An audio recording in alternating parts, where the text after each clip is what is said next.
शानज़ा अपने बिस्तर पर सर लिपेटे लेटी हुई थी। इसकी आंखें शदीद गिरिया से मुतवर्रिम थी, चेहरा नुचड़ा हुआ और बाल मुंतशिर थे। इसकी निगाहें हला में साकित थी। वो ज़ुहैब की रवानगी के बाद से ऐसी ही हालत में यहाँ बैठी थी। सोचे और ख्यालात किसी वाहमे की तरह इस पर हमलावर हो रहे थे। ज़ुहैब की नफ्सियाती और अखलाकी कजी और रविश मुकम्मल तौर पर आया होने के बाद इसके हमरा रहना मुमकिन नहीं था। लेकिन घर से जाती तो जाती कहाँ, वालिदैन को किस तरह कायल करती कि ज़ुहैब से किसी साबिका मोहब्बत की याद में रहदगी नहीं चाहती, बल्कि इस जैसे शख्स के साथ गुजारा किसी सूरत में मुमकिन न था। इन ख्यालात में उलझी शानज़ा को दरवाज़ा दाढ़ से खुलने की आवाज़ ने चौंका दिया। इस अंदाज और ज़ुहैब की आमद ने इसे हैरत ज़दा तो किया, ताहम असल सकता तो ज़ुहैब की हालत देखकर हुआ। इसके सर के बाल किसी तेज़दार आले से बहुत उजड़ तरीके से ऐसे काटे गए थे गोया झाड़ियों का ढेर लगा हो। भुएं सिरे से गायब थी। चेहरे पर भी चंद एक जख्मों के निशानात बहुत भयानक तासुर दे रहे थे। ज़ुहैब इसके बाल मिट्टी में दबोचते हुए कहने लगा, कौन था वो? बता दे मुझे वो कौन था। कौन? किसकी बात कर रहे हैं आप? और ये क्या हुआ है? शानज़ा ने कुराहते हुए कहा। मकर करती है मुझसे हरामजादी, मकर करती है। मेरी पीठ के पीछे किस कुत्ते को यहाँ बुलाती है? वो चिल्लाया। किसने कैमरा लगाया है यहाँ? किसने मेरी वीडियो वायरल की है? हरामजादी, तूने और तेरे यार ने मुझे कहीं मुंह दिखाने के लायक नहीं छोड़ा। अपने जैसे समझ रखा है मुझे क्या? शानज़ा ने भड़क कर जवाब दिया।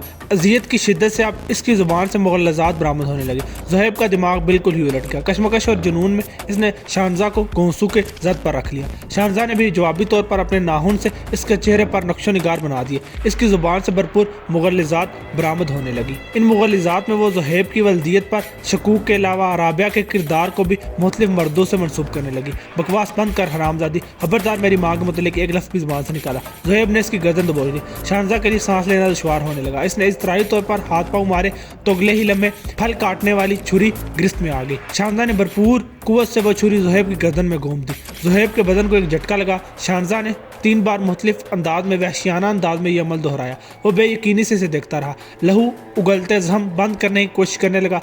शानज़ा भी सरासिमगी के आलम में हुस्न से सरजद हो जाने वाला ये फेल देखने लगी। इसके चेहरे पर वहशत बरसने लगी। बिस्तर लहू से रंगीन होते ही देखकर वो खौफज़दा होकर पीछे हटी। इसी लम्हे जहन में एक कूंदा सा लपका। इसने चंद अशिया उठाई और कमरे का दरवाज़ा मुकफ़िल करके बाहर आ गई। वो अपनी मंजिल से कतई लाइलम थी। हमज़ा अपनी बाइक पर कब्रिस्तान की जानिब गामज़न था। इसके चेहरे पर पथरीली सख्ती थी। इसने कब्रिस्तान के मरकजी दरवाजे पर बाइक रोकी ही थी कि जेब में महसूस इर्ताश ने ठनका दिया। इसने मोबाइल फ़ोन निकाला तो दूसरी तरफ शानज़ा की बेवक्त कॉल ने चौंका दिया। इस वक्त कॉल कर रही है, लगता है कुछ हुआ है। इसके जहन में सोच उभरी। इसी असना में कॉल एहतमाम पजीर हो चुकी थी। अगले ही लम्हे फ़ोन ने एक बार फिर गुनगुनाना शुरू कर दिया। हमज़ा ने महजूज नज़रों से स्क्रीन पर दोबारा निगाह डाली। दूसरी जानिब शानज़ा ही थी। कॉल के एहतमाम पजीर होने तक हमज़ा इसी साकत अंदाज में स्क्रीन को देखता रहा। तीसरी कॉल भी फौरी तौर पर मौसूल हुई। हमज़ा के लबों पर मुस्कुराहट रेंग गई। लगता है कोई डाड़ी मुसीबत आन पड़ी है बेचारी पर। इसने फ़ोन की घंटी खामोश की और इत्मीनान से कब्रिस्तान के अंदरूनी सिमत बढ़ गया। इसे माहम और गुलनाज से मुलाकात करके अपनी कारगुजारी की खबर भी तो देना थी। ज़ुहैब के जख्मों से लहू का हराज बंद हो के ही नहीं दे रहा था। इसने दरवाज़ा गैर मुकफ़्फ़ल करने की बहुत कोशिश की, लेकिन बेसूद। इसके बाद वो कुछ लम्हों तक चिल्लाते हुए मदद के लिए पुकारने लगा। इस कोशिश से जख्म की टीसों में इजाफा होने लगा तो वो मज़ीद वहशतज़दा हो गया। लहू इसकी कमीज़ रंगीन करने लगा। इसने सरासीमा होकर ड्रेसिंग टेबल से टिशू उठाए और जख्म बंद करने की कोशिश की। इसमें भी कामयाबी ना हुई तो वो वाशरूम में से एक तौलिया उठा कर लाया और गर्दन से लपेट लिया। इसके जहन पर कमरे से बाहर निकलने की धुन सवार थी। Help help please help me, मुझे यहाँ से निकालो, वो तड़प कर बोला। जवाब में सन्नाटे और सुकूत के अलावा कोई रद्द-ए-अमल ना आ सका। अपनी बेबसी और तड़प में वो एक बुनियादी नुक्ता फरामोश कर बैठा था। इस वक्त इसके इलाके के घरों में ज़्यादातर ख़वातीन ही होती थी और इनमें से अक्सर ख्वाब खरगोश के मज़े लिया करती थी और बाकी मानदा अपने मुलाजमीन से काम काज करवाने में मगन होती। अगले 15 मिनट में लहू के बिलात आते और हराज से नकाहट के बायस आंखों तले अंधेरा छाने लगा तो वो घुटनों के बाल वही ज़मीन बोस हो गया। मामा जी कहाँ हैं आप? मुझे बचा लें, मैं मरना नहीं चाहता, मैं भी जीना चाहता हूँ। अल्लाह जी प्लीज़, मैं भी जीना चाहता हूँ। इस बार माफ़ कर दें, सब कुछ छोड़ दूंगा। आई प्रॉमिस अल्लाह जी, मैं सब कुछ छोड़ दूंगा, बस एक बार माफ़ कर दें। वो बच्चों की तरह बिलखने लगा। जिंदा रहकर भी क्या करोगे? किसी को मुंह दिखाने के लायक तो रहे नहीं। जिंदा रहकर क्या कर लोगे? एक सिफाक सोचने से आना दिखाया। कहीं फॉरेन निकल जाऊंगा, कहीं आउट ऑफ सिटी चला जाऊंगा, नहीं रहूंगा यहाँ। इसने एक तवक्कुफ के बाद खुद को तोजी दी। पल्ले क्या है तुम्हारे जो कहीं और फॉरेन निकलोगे? इस बार एक इस्तेज़ाइया सोच ने कोड़ा बरसाया तो वो बिलबिला कर रह गया। वो एक एहतसाबी लम्हा था। इसे अपनी ज़िंदगी भर की कोताहियों का शिद्दत से एहसास हुआ।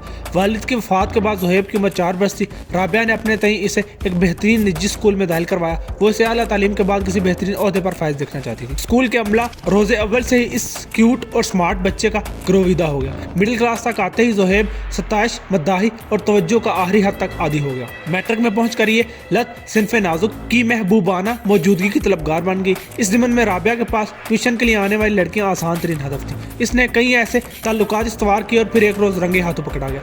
इस लम्हे वो राबिया के किसी साथ रद्द-ए-अमल से हाइफ था, ताहम इनकी जानिब से नर्म अल्फाज में समझाए जाने पर इसे मजीद हल्ला शेरी मिली। आई एम सो सॉरी मामा, आई प्रॉमिस आपको कभी कोई शिकायत नहीं होगी, इसने नदामत के साथ इजहार किया। राबिया ने इसे अपने साथ लिपटा कर मजीद अहदो पैमान किए और मामूलात ज़िंदगी में मसरूफ़ हो गई। इस रोज़ के बाद ज़ुहैब ने नहायत एहतियात से ये इनिंग्स खेलना शुरू कर दी। इसके लिए एक खुशाइंद बात यह भी थी कि राबिया इस हकीकत से आगाह थी कि वो बेतहाशा मेहनत के बावजूद एक एवरेज स्टूडेंट ही रहेगा। इसने अपनी इन्हीं गैर नसाबी सरगर्मियों पर C ग्रेड MBA मुकम्मल कर लिया और मुलाजमत के हसूल के लिए जूतियाँ चटखाने लगा।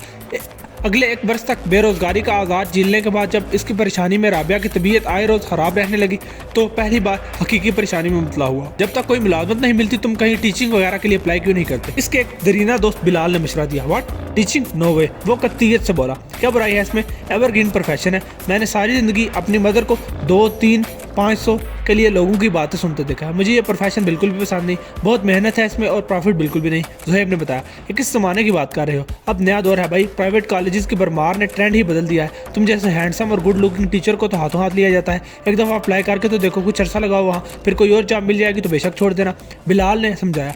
ज़ुहैब ने इस मशवरे और सिफारिश पर एक कॉलेज में अप्लाई कर दिया और शुमाई किस्मत इसे मुलाजमत का परवाना भी मिल गया। राबिया को ये खबर मिली तो वो लम्हा भर के लिए खामोश हो गई। क्या हुआ, आप होश नहीं हुई क्या? इसने हैरत से दरियाफ्त किया। पता नहीं, मैं इस वक्त बहुत कंफ्यूज हूँ, वो उलझ कर बोली। लेकिन क्यों मामा जी? मुझे तो लगता है कि आप बहुत खुश होंगी, मैंने आपका ही प्रोफेशन सेलेक्ट किया। ज़ुहैब जुज़बुज़ हुआ। अगर आपको कोई इशू है तो मैं कहीं फॉरेन में स्टडी वीज़ा ट्राई करता हूँ, यहाँ रहकर तो कुछ मिल नहीं सकता। इसने मांग की दुखती रग दबाई। राबिया इस लम्हे दहल कर खामोश हो गई। वो एक तरफ अकलौते बेटे की इस मुतवक्के दूरी पर मुतवहिश थी तो दूसरी जानिब से ये समझाने से कासिर थी कि ये पेशा नहायत नाजुक है। संजीदगी और एहसासी ज़िम्मेदारी इसकी अवलीन शर्त है और ज़ुहैब में ये दोनों अनासर ही ना पाए थे।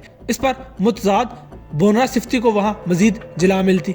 फॉरन नहीं जाओगे तुम किसी भी सूरत, बस एक प्रॉमिस करो मुझसे, इस प्रोफेशन में कभी हराम की मिलावट नहीं करोगे, इस जिम्मेदारी को मुकम्मल खलूस से निभाओगे। वो संजीदगी से बोले। इन्हें अपनी ज़ाती तजर्बात की बुनियाद पर बखूबी अंदाज़ा था कि अब हालात बहुत बदल चुके हैं।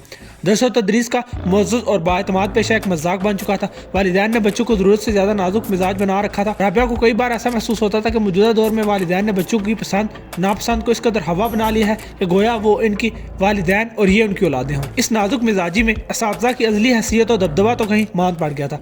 दूसरी जानिब अब असातिज़ा खुद भी अपना असल मकाम व मर्तबा फरामोश करके मादी फ़वाइद के फेर में पड़ चुके थे। अजब इंतशार का आलम था, ग़ज़ब की बेपरवाहियाँ और मुजरिमाना गफलतें थी। वालिदा के ख्याल से बेखबर ज़ुहैब ने फ़ौरन अहद कर लिया। मुलाजमत का आगाज़ हुआ तो इसे हकीकी मानों में अपनी उस्ताद का एहसास हुआ। इस कॉलेज में पढ़ने वाले तलबा और तलबात की अक्सरियत एवरेज जहानत के हामिल थी, 20% आला जहानत के हामिल थे। इंतज़ामिया इन दोनों फरीक़ैन को यकसा तौर पर ज़रिया कारोबार बनाए हुए थी। ज़ुहैब की हुदरुई और सहर अंगेज़ शख्सियत ने कॉलेज में धूम मचा दी। सिन्फ़ नाजुक की अक्सरियत इसके तवज्जो के लिए बेताब दिखाई देने लगी। ये महसूस तबका था जिससे पढ़ाई लिखाई में ज़्यादा दिलचस्पी नहीं थी। तरबियत से कोसों दूर लड़कियाँ सिर्फ वालिदैन की तमन्नाएं पूरी करने के लिए पढ़ाई का टोक गले में डाले हुई थी। और फिर बहुत जल्द वो वक्त भी चला आया जब ज़ुहैब को एहसास हुआ कि इसकी ज़िंदगी एक दोराहे पर थी। इब्तदाई मुश्किलात के बाद इसने बहुत जल्द हालात को अपने ताबे कर लिया और बहुत जल्द कॉलेज का हर दिल अजीज़ टीचर बन गया। ये इसकी इजाफी जहानत ही थी जिसके बायस इसने दर्जनों लड़कियों से बेक वक्त ताल्लुकात इस्तवार किए और किसी को शुबा भी ना होने दिया। इसे एहसास होने लगा कि ये सभी तालिबात ऐसे महसूस तबके से ताल्लुक़ रखती हैं जिन्हें उस्ताद की इज्जत से कभी आशना करवाया ही नहीं गया। इस तबके के लिए उस्ताद सिर्फ एक तनहा दार मुलाजिम था। इनके वालिदैन ने अपने लाड प्यार में औलाद को असातिज़ा का असल मकाम बावर ही ना करवाया। यह तबका किसी न किसी तौर पर नफ्स का पुजारी था। इन्हें हर चमकती चीज़ सोना दिखाई देती थी और वो इस चमक से बेताब होकर इसके हसूल के लिए मचलने लगती। ज़ुहैब ने इन लड़कियों का भरपूर जज्बाती इस्तहसाल किया।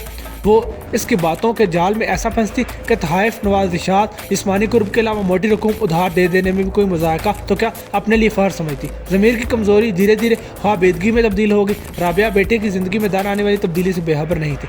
उन्होंने इसकी इस्लाह के लिए रिवायती राह अपनाते हुए पहले सना और फिर शानजा से शादी करा दी, लेकिन इसकी सरगर्मी में कोई तब्दीली ना आई। वो गर्दन तक इसमें धंस चुका था और आज ये दलदल इससे निकलने के लिए बेताब थी। अल्लाह जी प्लीज़ एक चांस दे दे, मैं सब कुछ छोड़ दूँगा, कभी भी ख़यानत नहीं करूँगा। वो नकाहट से डूबते हुए जहन को संभालते हुए बोला। इस लम्हे से पहले राबिया से की गई अहद शिकनी पर सख्त मलाल हो रहा था। काश वक्त का पहिया वापस मुड़ सकता, वो इस अहद को पूरा किए पेशा वाराना फ़राइज़ संभाल लेता, फिर कोई बोझ और मलाल इसके सर ना होता।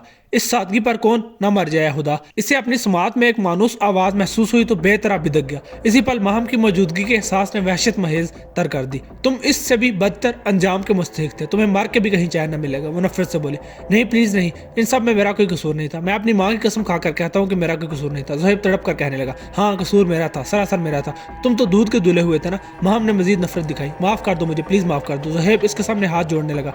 नकाहट इस हद तक गालिब आ चुकी थी कि सर बेतरा चकरा रहा था। बदन में ठंडक बरी सनसनाहट किसी नई मसाफत का इंदिया दे रही थी। इसे यह मसाफत इख्तियार नहीं करनी थी, इसे अभी मजीद जीना चाहिए था। नकाहट और ठंडक यकसा तनासुब से बढ़ती जा रही थी। हवास पर तारीकी गालिब आने लगी। इसने महम के सामने एक बार फिर हाथ जोड़ने चाहे, लेकिन आज़ा ने हरकत से इनकार कर दिया। सीने पर गोया कोई बारी सिल दा रही। ज़ोहैब ने भरपूर कुव्वत लगाकर सांस लेने की कोशिश की। इसका मुंह अभी वाह ही हुआ था कि बदन को एक झटका लगा और तारीकी ने हर एहसास नाप लिया। हुबरू साहिर और हर दिल अजीज ज़ोहैब अमजद का शानदार वजूद बेजान होकर एक जानिब ढलक गया। गुलनाज और महम की कब्रें इस बार कदरे बेहतर हालत में थी। गोरगन को हर माह दी जाने वाली रकम का नतीजा काफी मुस्बत बरामद हुआ था। हमजा ने इन दोनों की कब्र पर बारी बारी फातिहा ख्वानी की और अपने हमरा लाई गई पानी की बोतल से एक जानिब खसूसी तौर पर रखे गए मिट्टी के कटोरे भर दिए। इसके बाद हशरात और परिंदों के लिए मखसूस खुराक बिखेरने के बाद वहीं से एक ईंट पर बैठ गया। आंसू किसी आबशार के मानद बहने लगे। काश महम, काश तुमने मुझे बता दिया होता, हम इस मसले को हल कर लेते। एक बार मुझ पर इत्मीनान तो किया होता। इसने बहन के कुतबे की जानिब देखते मट्टी की कब्र पर हाथ फेरा। जहन एक बार फिर सायरा के किए गए इंकशाफ की जानिब मबजूल हो गया। Are you sure? वो ज़ोहैब ही था। इसने सायरा से दरियाफ्त किया। Yes sure. मुझसे महम की क्या बात छुपी हुई थी भला? सायरा ने जवाब दिया। इसके बाद हमजा के शदीद इसरार पर उसने सच्चाई बयान करना शुरू कर दी।